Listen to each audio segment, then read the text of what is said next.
So yesterday, what happened yesterday? Why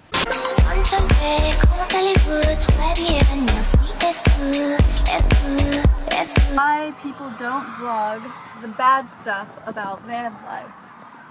Can you even see that? Well, the hood's up. Because we're too busy trying to figure out how to fix the problem rather than filming it. Because my camera is right there. But I am not concerned with that. I am way more concerned with what is going on right there.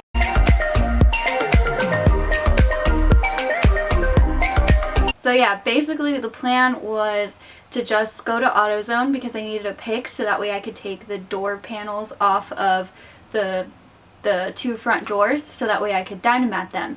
And in the process of doing that, I started the van, everything was fine, got to AutoZone, went inside, found the pick, paid for it, came back out, tried to start the van, and it just didn't turn on. It just said like no bus, which if you know anything about that, it's pretty much just, it could be a bajillion different things. It's just electrical. So pretty much what ended up happening was just disconnecting the battery for a few minutes, letting it sit, and then once it was reconnected, the van started up again, no problem. Like, thankfully, alright? But that kind of goes into a question that I get asked very, very often, which is like, what happens when your car or your van breaks down? Like, what do you do? So I kind of just want to give you guys my 2 cents on that, but first, the positive, because I did end up successfully getting the door panels off and putting Dynamat everywhere. Looks great, sounds great, plus it's a little bit more of a van update, so there's that. Okay, so step 1 is going to be to remove these door panels. Step 2 is just to remove this plastic film that was on the door behind the panel.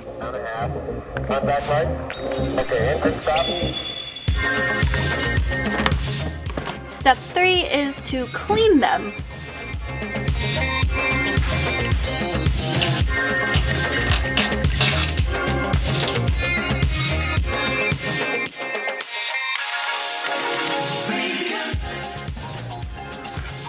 So shiny.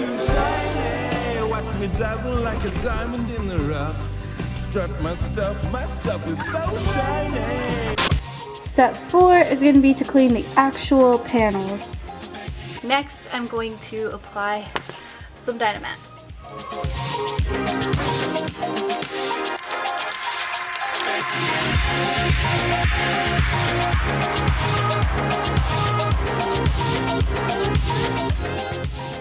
The last thing was to just put the panels back on.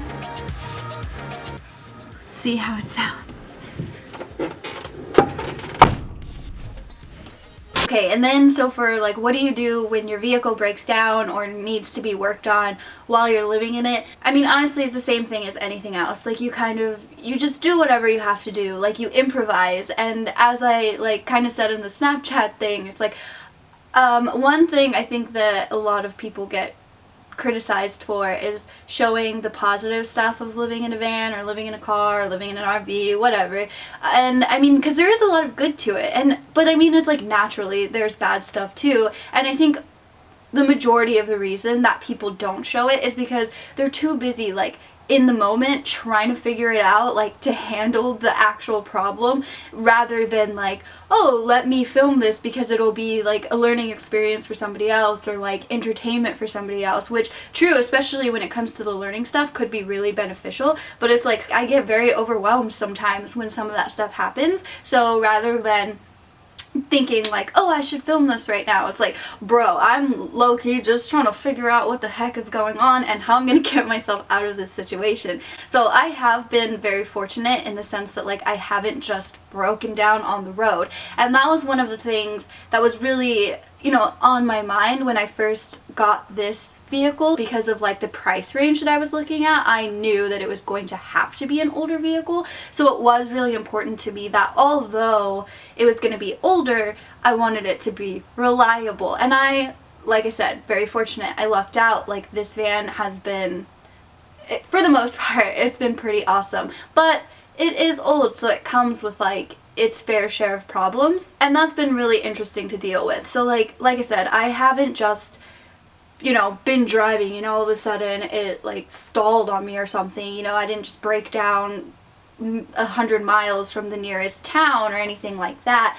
But I have had to have it worked on and be without it for a couple of days. And in those instances, it's kind of like, okay, well, when you have to leave your house at a mechanic shop or the dealership or wherever you take it to get worked on, then where do you stay? And again, it's really just improvising. Like, I've done things where I've gone on the couch surfing website and found someone to stay with there. I've stayed with family for a little bit. I've rented a hotel and I Ubered everywhere. I honestly just haven't found myself in a situation where all hope is lost or there's no way out of it, you know what I'm saying? Because that's the thing, it's like no matter what happens, there is always a way to fix it, or like any problem can be solved. You also have to think ahead of these things. Like if you're going to want to live on the road or to live in a vehicle, like for instance, the AAA membership that I have like has free towing for up to 100 miles. The reason that I have that, it's not just because like, oh, you never know. It's like, no, really? Like with my lifestyle, you never know.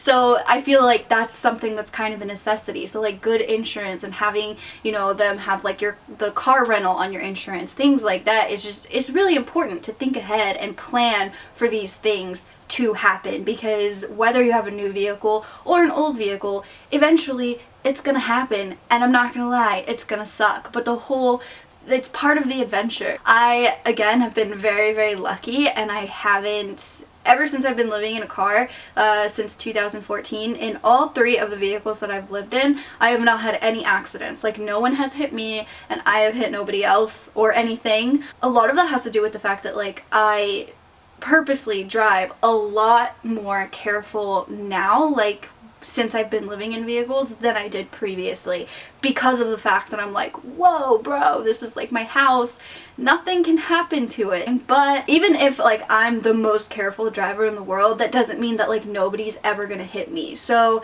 I always have to just keep that in the back of my mind. I would say keep a savings that's specifically for when things go wrong, and kind of like do your best to just know the basics of things, and of course just carry like some essential tools like jumper cables and stuff, and then maybe have like some extra parts like belts and whatnot that you could easily replace. Like get familiar with your vehicle, because if you're gonna be living in it and driving it all the time and far distances, like you really want to be able to, you know, take on as much as you can and be able to fix as much as you can, because 1, it's going to be faster, and 2, it's going to be cheaper. And in my case, ironically, one thing that has helped me out a lot is YouTube videos, just looking up things and watching other people do them. That has been a lifesaver. And another thing that I'm so grateful for is the fact that I know a mechanic that has worked on this van, so he's pretty familiar with this vehicle, and like he's okay with like on a Saturday at 7 p.m. if I'm having issues, I can call him. For the most part, like if he's not busy, he'll answer the phone and try to help me figure out